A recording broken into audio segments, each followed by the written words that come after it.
Hello students, welcome to the professor Dodiya YouTube channel. और आज की क्लास में हम बात करने वाले हैं बहुत ही बेहतरीन और इंपॉर्टेंट टॉपिक पर। यस माय डियर फ्रेंड्स, हम आज एक प्रॉब्लम लेके आए हैं जिसको हम सॉल्व करेंगे सुपरपोजिशन थ्योरम का इस्तेमाल करके। सुपरपोजिशन थ्योरम क्या होता है इसका एक्सप्लेन में स्टेप बाय स्टेप पुराने वीडियोस में मैं आपके साथ डिस्कस कर चुका हूं। यदि आपने वो वीडियोस नहीं देखे हैं तो चिंता की कोई बात नहीं, इस क्लास को पूरा देखने के बाद उस वीडियो को भी देख सकते हैं। और वीडियो की जो लिंक है, यूट्यूब की लिंक है, मैं आपको इस वीडियो के डिस्क्रिप्शन बॉक्स में प्रोवाइड कर दूंगा। आप इस वीडियो को देखने के बाद उसको जाके चेकआउट कर सकते हैं। अगर आप चैनल पर नए हैं तो चैनल को सब्सक्राइब कर लीजिएगा, बेल आइकन को प्रेस करके नोटिफिकेशन इनेबल जरूर करिएगा, सो दैट आपको आने वाली क्लासेस के नोटिफिकेशन भी टाइम टू टाइम मिलते रहे। और मुझे लाइक करके और कमेंट करके बताते रहे कि आपको क्लास कैसी लग रही है।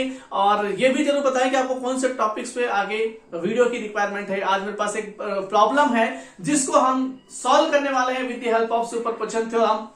यहां पर आपको एक सर्किट दिया गया है and the question is we need to determine the current in the branch AB। Yes, mean branch AB we need to determine the current using the superposition theorem। circuit is in your front and यहाँ पर दो sources दे रखे हैं। एक हमारे पास 2 ampere का current source है और दूसरा सोर्स है यहाँ पर 10 वोल्ट का बैटरी है। और वन बाय वन हम सोर्स को कंसीडर करेंगे और वन बाय वन सोर्स को कंसीडर करने पर जो हमें रिस्पॉन्स मिलेगा, जो हमें करंट मिलेगा, वह इंडिविजुअल करंट कहलाएगा, इंडिविजुअल रिस्पॉन्स कहलाएगा। तो हम एक एक करके इंडिविजुअल करंट्स को कैलकुलेट करेंगे एंड एट लास्ट जाके हम सुपरपोजिशन थ्योरम अप्लाई करके इसको फिगर आउट करेंगे कि एक्चुअल में जो ओवरऑल रिस्पॉन्स है वो उसकी वैल्यू क्या आ रही है। सो सबसे पहले हमें क्या करना होगा, स्टेप 1 में हम कोई सा भी, मैं मान लेता हूं इसको कंसीडर करना हूं, मैं कंसीडर करना हूं 2 एम्पियर करंट सोर्स को। So consider this 2 ampere current source, let us consider this 2 ampere current source. जब हम इस करंट सोर्स को कंसीडर करेंगे तो जो बैटरी है, ये वाला 10 वोल्ट वोल्टेज सोर्स जो है बैटरी है, इसको हम शॉर्ट सर्किट कर देंगे। दैट मीन्स इसको हम रिप्लेस कर देंगे इसके इंटरनल रेजिस्टेंस के थ्रू। तो इसको जब कंसीडर कर रहे हैं तो रिजल्टेंट सर्किट मेरे पास कुछ इस तरह से आपके सामने दिखाई देगा and the circuit will be like this one. So this is 2 ohm resistance and the another 2 ohm resistance and this is of value of 5 ohm resistance. And ये जो बैटरी है ये हमें शॉर्ट सर्किट करना होगी, क्योंकि हम पढ़ चुके हैं सुपरपोजिशन थ्योरम में हम एक एक सोर्स को कंसीडर करते हैं, वन बाय वन सोर्स को कंसीडर करते हैं। और जब एक सोर्स को कंसीडर किया जाता है तो रिमेनिंग सोर्स जितने भी हैं इस सर्किट में सभी को उनके इंटरनल रेजिस्टेंस के थ्रू रिप्लेस कर दिया जाएगा। यानी कि बैटरी को क्या करना होता है, हमें शॉर्ट सर्किट करना होता है। बहुत सिंपल सा कंसेप्ट जो है हम पिछली क्लासेस में डिस्कस कर चुके हैं। So this is your circuit now and this is the 1 ohm resistance and this one is the 2 ohm resistance again, and this is 5 ohm, this is 2 ohm and this is short circuited, all right, and this is the terminal A। okay, terminal A कहां पर है? So this is the terminal A and this is the terminal B and okay, all right, we are having the value of this current source which is 2 ampere। बहुत ही आसानी से इसको calculate किया जा सकता है। टोटल करंट है मेरे पास और मुझे यहाँ पे करंट कैलकुलेट करना है। तो with the help of current division theorem हम यहाँ पे इसको बहुत ही आसानी से कैलकुलेट कर सकते हैं। करंट डिवीजन थ्योरम क्या होता है? करंट डिवीजन थ्योरम जब पैरेलल कनेक्शन होता है अलग अलग रेजिस्टेंस का, तो उन रेजिस्टेंस में करंट किस तरह से डिवाइड हो रहा है, कौन से रेजिस्टेंस में कितना करंट जा रहा है, हम ये फिगर आउट कर सकते हैं करंट डिवीजन रूल की मदद से। इसका भी मैं अलग से एक वीडियो बना चुका हूं और इस वीडियो की लिंक भी मैं आप इसी वीडियो के डिस्क्रिप्शन बॉक्स में प्रोवाइड कर दूंगा। तो पूरा क्लास देखने के बाद उसको भी जाके आप चेकआउट कर सकते हैं। सो let us apply the current division theorem. और करंट डिवीजन थ्योरम जब हम अप्लाई कर रहे हैं, क्या कर रहे हैं हम यहां पर by current division law, current division law कहे या फिर करंट डिवीजन थ्योरम कहे, एक ही बात है। So applying the current division law, जब हम करंट डिवीजन लॉ अप्लाई कर रहे हैं तो हम मान लेते हैं कि यहां पर जो करंट फ्लो होगा that is the I dash, okay, the current flowing with the due to this 2 ampere current source is I dash, और हमें यही I dash कैलकुलेट करना है। तो देखिएगा ये जो 2 एम्पियर का करंट सोर्स आ रहा है इन दो करंट्स में डिवाइड हो रहा है और यहां पर हम करंट डिवीजन थ्योरम लगाएंगे। Current division theorem I dash मुझे अगर कैलकुलेट करना होता है तो यहां पर सबसे पहले मुझे लिखना होता है total current which is 2 ampere multiplied by जिन दो रेजिस्टेंस के बीच में करंट डिवाइड हो रहा है उनकी हम बात कर रहे हैं। ठीक है, सिंपल सा कंसेप्ट है, ध्यान रखिएगा। अगर मेरे पास एक टोटल कोई एक करंट सोर्स है और ये करंट दो रेजिस्टेंस के बीच में इस तरह से डिवाइड हो रहा है R1 और R2 के बीच में, और मुझे ये करंट टोटल I पता है, तो मैं R2 के बीच में जो करंट फ्लो हो रहा है I2 suppose, and this is the I1, so I can figure out I2 which is equal to the total current I into सामने वाला resistance that is R1 divided by R1 plus R2. So this is the simple formula for the current division theorem. तो यहां पर हमें total current हमने लिख दिया and सामने वाला रेजिस्टेंस लिखना है। सामने वाला रेजिस्टेंस जो है हमारे पास आ जाएगा 1 ओम।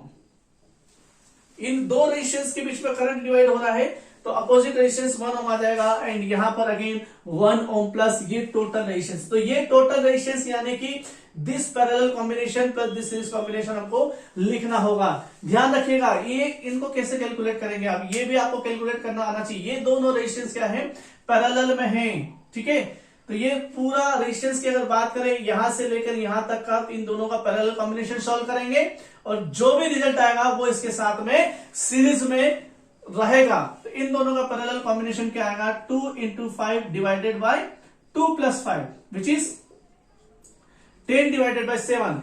और ये जो 10 by 7 मिलेगा ये 2 ओम के साथ पैरेलल होगा। 10 by 7 plus 2 which is equal to the 10 plus 14 divided by 7 which is 24 by 7। सो ये जो रेजिस्टेंस है ये मेरे पास निकल के आया है 24 by 7, इसकी वैल्यू मेरे पास निकल के आई है।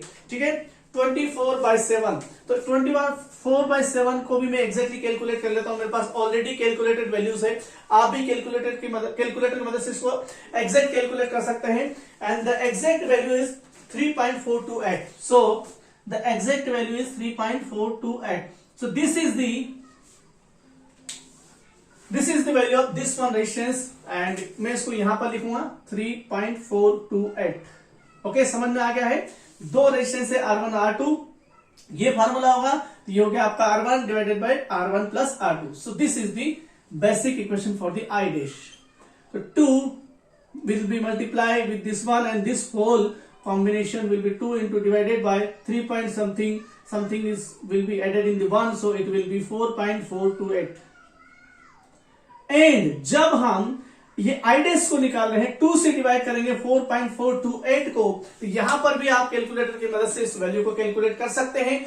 मेरे पास इस वैल्यू को ऑलरेडी कैलकुलेट किया हुआ है तो मैं यहां पर आपके लिए लिख देता हूं, आप अपने कैलकुलेटर से इसको सॉल्व करिएगा। मेरे पास आ रहा है 2 divided by 4.428 which is equal to the 0.451 ampere. So the I dash will be equal to the 0.0451 ampere. So this is the individual current. This is the individual current which is flowing due to this current source. Okay, now in step 2 we will consider this particular 10 volt battery. So this is all about the step 1. Step 1 में हमने 2 ampere का current source consider किया और current division law लगाकर हमने यहां पर I dash calculate कर लिया। ठीक है, अब मैं ये वाला पार्ट रफ कर रहा हूं, स्टेप 2 पर मैं जा रहा हूं और मैं चाहता हूं कि मेरे रफ करने से पहले आप इसको एक बार स्क्रीनशॉट ले लें एंड याद रखिएगा ये जो मैंने साइड में ये वाला रेड बॉक्स में मैं लिख रहा हूं ये आपको समझने के लिए फार्मूले के तौर पे बताया है and this is the side calculation also. तो मेन कैलकुलेशन जो है मैंने ब्लू कलर से लिखी हुई है और रेड बॉक्स में या फिर रेड कलर में जो चीजें हैं वो साइड पार्ट है आपका, इसको एक बार नोट डाउन कर सकते हैं एंड रफ कर रहा हूं मैं। सो आगे जाके मुझे केवल I डैश की जरूरत पड़ेगी, तो I डैश की जरूरत लगेगी, मैं इसको यहां पर लिख लूंगा और स्टेप 2 अप्लाई करेंगे और स्टेप 2 में हम क्या करेंगे, स्टेप 2 में हम 10 वोल्ट बैटरी को कंसीडर करेंगे। जब हम 10 वोल्ट बैटरी को कंसीडर करेंगे तो जो 2 एम्पियर का करंट सोर्स है उसको हम रिप्लेस कर देंगे उसके इंटरनल रेजिस्टेंस के थ्रू, यानी कि करंट सोर्स को हटाकर उससे क्या कर दिया जाएगा, ओपन सर्किटेड कर दिया जाएगा। So current source will be open circuited.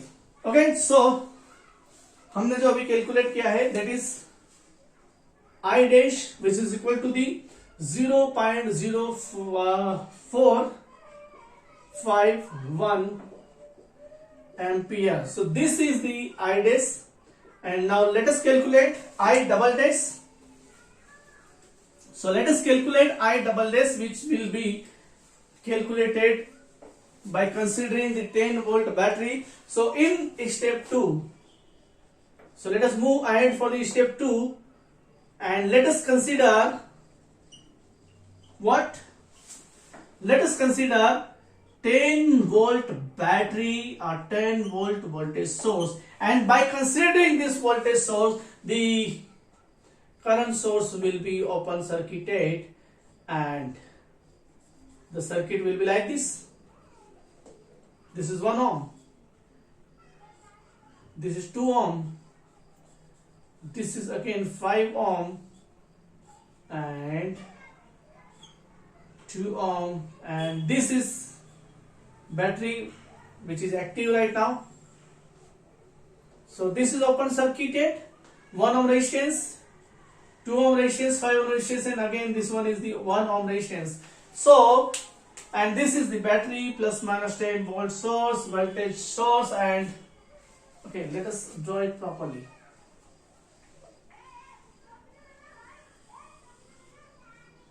Okay, so जब हम ये बैटरी कंसीडर कर रहे हैं, अब क्या करेंगे भैया, इनका नामकरण कर देते ताकि चीजें हमें थोड़ी आसानी हो, समझ में आए। ये टर्मिनल ए है जो हमको पता है, टर्मिनल बी है जो हमको पता है, यहां की हम बात करने वाले, इसको मैंने नाम दे दिया सीडी। ठीक है, बहुत सिंपल सी बात है। ओम्स लॉ हम अप्लाई कर रहे हैं। ओम्स लॉ क्या कहता है? V equal to the IR, और वोल्टेज जो होता है करंट और रेजिस्टेंस का मल्टीप्लीकेशन होता है। इसी फार्मूले से हम ये भी कह सकते हैं current I equal to the V divided by R, यानी कि जहां हम करंट कैलकुलेट करेंगे तो वोल्टेज को डिवाइड करेंगे रेजिस्टेंस से। अगर मुझे यहाँ का करंट कैलकुलेट करना हो तो यहीं के वोल्टेज से यहाँ के रेजिस्टेंस को डिवाइड करूंगा, आई मीन यहीं के रेजिस्टेंस से यहाँ के वोल्टेज को डिवाइड करेंगे। तो वोल्टेज मुझे पता है सी और डी टर्मिनल का वोल्टेज कितना है, that is 10 volt. Okay, now let us calculate the current of this CD terminal.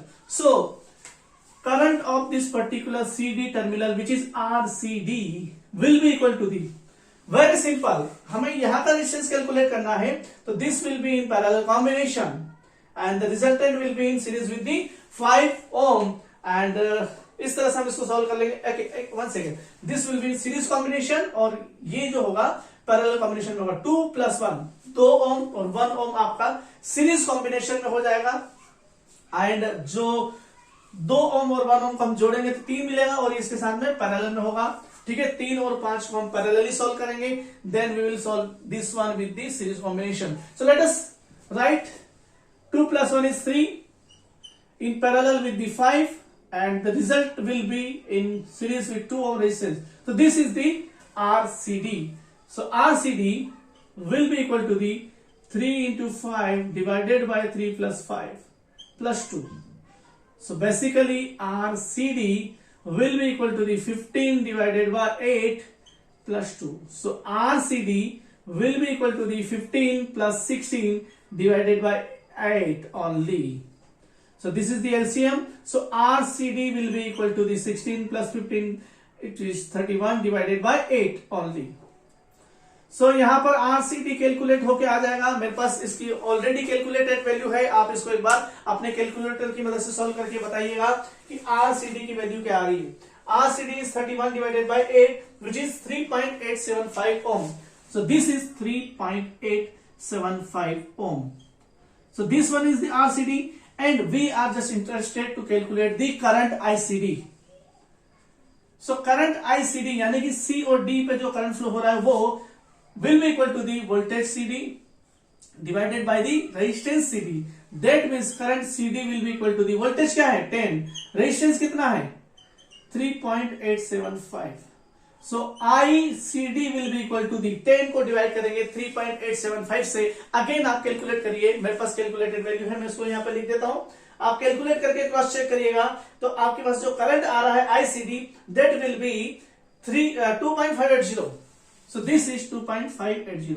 अब ये क्यों करा हमने, इसका मीनिंग क्या है? देखिए अगेन जो मुझे निकालना है, हमारा इंटरेस्ट है वो यहां का करंट कैलकुलेट करना, that is I double. Okay, so ये करंट जो है अगेन मैं क्या करूंगा, करंट डिवीजन थ्योरम लगा के, करंट डिवीजन लॉ लगा के कैलकुलेट कर सकता हूं, बशर्ते मुझे यहाँ का टोटल करंट पता होना चाहिए।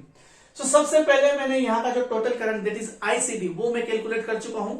यहां पर जो इस बैटरी की वजह से टोटल करंट फ्लो हो रहा है वो हम ऑलरेडी कैलकुलेट कर चुके हैं, जिसको हमने नाम दिया है ICD, और ये आईसीडी, ठीक है, याद रखिएगा, this is ICD, this is ICD is the total current and this total current will be divided into two resistors 5 ohm and 2 ohm. Alright, so इन दोनों रेजिस्टेंस के बीच में करंट डिवाइड हो रहा है, तो हम यहां पर अगेन करंट डिवीजन लॉ लगाएंगे और करंट डिवीजन लॉ लगाने पर हमें पता चलेगा I double dash. So I double dash will be equal to the total current क्या है, टोटल करंट आईसीडी है हमारे पास 2.580 एंड सामने वाला रेजिस्टेंस जो देखिएगा इन दोनों के बीच में डिवाइड हो रहा है, 2 + 1 3 है, सामने वाला रेजिस्टेंस कितना है 3. ओके यस, सामने वाला रेजिस्टेंस ये वाला लिखा जाएगा, दिस इज 5 एंड 5 + 3, ठीक है. जिस ब्रांच में हम करंट कैलकुलेट कर रहे हैं उसके अपोजिट वाला रेजिस्टेंस लिखा जाता है. हम करंट कैलकुलेट कर रहे हैं टर्मिनल ए बी पर, यानी कि 2 ओम में, और जब 2 ओम में कैलकुलेट कर रहे हैं तो सामने वाला रेजिस्टेंस क्या हो जाएगा 5 ओम. सो 5 ओम को ऊपर लिखेंगे और इस तरह से 5 + 3 हो जाएगा. ये 3 क्यों आया, क्योंकि ये 2 और 1 ये सीरीज में है तो हमने इनको जोड़ लिया है. तो यहां पर मुझे मिलेगा I double dash will be equal to the 2.580 × 5 / 8. चलिए इसको कैलकुलेट करेंगे, तो ये भी वैल्यू मेरे पास ऑलरेडी कैलकुलेटेड मैंने लिख कर रखी है. आप इसको कैलकुलेटर की मदद से सॉल्व करके क्रॉस चेक करिएगा.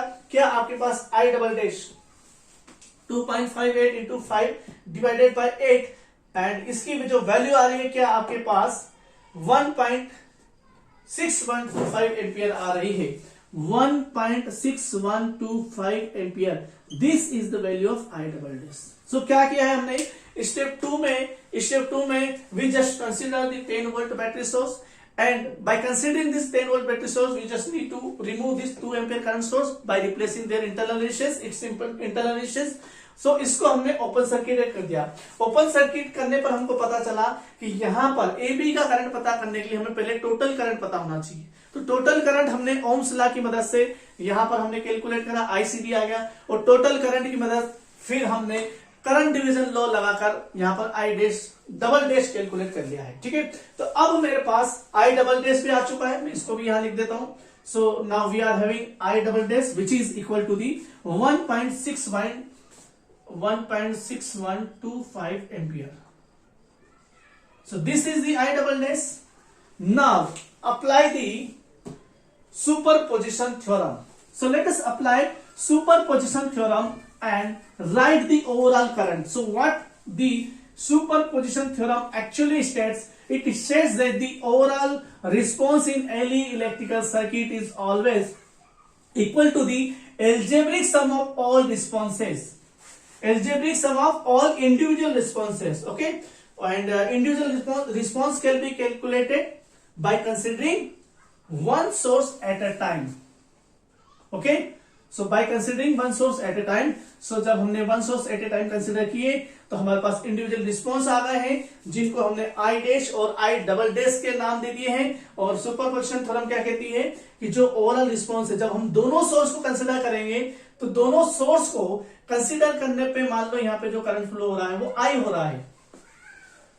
So I is the overall response and this is always equal to the algebraic sum of individual responses which is I dash plus I double dash. Okay, तो एक चीज यहाँ पे थोड़ी सी ध्यान रखिएगा कि I dash और I double dash दोनों अपोजिट डायरेक्शन में फ्लो हो रहे हैं, याद रखिएगा. तो I dash और I double dash जब लिखूंगा तो एक ये है जो पॉजिटिव डायरेक्शन रहेगी, इसकी रिवर्स डायरेक्शन रहेगी, तो इसके साथ में हम माइनस साइन का इस्तेमाल करेंगे. सो 0.0451 minus 1.6125. So I will be equal to the, again मेरे पास यहाँ पर कैलकुलेटेड वैल्यू है, आप अपने कैलकुलेटर की मदद से सॉल्व करिएगा. ऑलराइट, तो आपके पास आंसर आ जाएगा 1.6125 को हम माइनस कर रहे हैं 0.45 से, so 1.1651. So answer is 1.1651 ampere in minus. Minus sign ये कहता है कि माइनस साइन क्या कहता है, माइनस साइन ये कहता है, minus sign indicates that the direction of current we have considered is just opposite to the actual direction। यानी कि हमने A से B जो करंट की डायरेक्शन कंसिडर करी है ये अपोजिट है और यही इंडिकेट करता है। तो बेसिकली बहुत सिंपल वे में हमने पूरे सुपरपोजिशन थ्योरम अप्लाई करके इस सर्किट को सॉल्व किया है। हम जब भी सुपरपोजिशन थ्योरम अप्लाई करते हैं तो आराम से एक एक सोर्स को कंसिडर करना है, कोई गलती नहीं करना है। और अगेन फिर जब हम सुपरपोजिशन थ्योरम अप्लाई करके इंडिविजुअल रिस्पॉन्स को लिख सकते हैं। उम्मीद करता हूं ये आज के न्यूमेरिकल ये प्रॉब्लम सॉल्व करना आपको समझ में आया होगा। बिल्कुल अगर क्लास पसंद आई है तो इस क्लास को लाइक करिए, अपने दोस्तों में शेयर करिए। कमेंट बॉक्स में मुझे जरूर बताइएगा कि आपको ये क्लास कैसी लगी और आने वाले टाइम में आपको कौन सा टॉपिक पर वीडियो चाहिए। और आपने यदि अभी तक Ohm's law, current division law और ये जो दो टॉपिक आज काम आए हैं, यहाँ पे करंट डिवीजन लॉ की हमको जरूरत पड़ी, यहाँ पे ओम्स लॉ की जरूरत पड़ी एंड यस सुपरपोजिशन थ्योरम का थ्योरेटिकल एक्सप्लेनेशन, तो ये तीनों वीडियो अभी तक नहीं देखे हैं तो यहाँ क्लिक करके इन वीडियोस को भी आप देख सकते हैं। इन वीडियोस की लिंक मैंने वीडियो के डिस्क्रिप्शन बॉक्स में भी प्रोवाइड कर रखी है। सो मिलते हैं अगली क्लास में, तब तक के लिए धन्यवाद। जय हिंद, नमस्कार।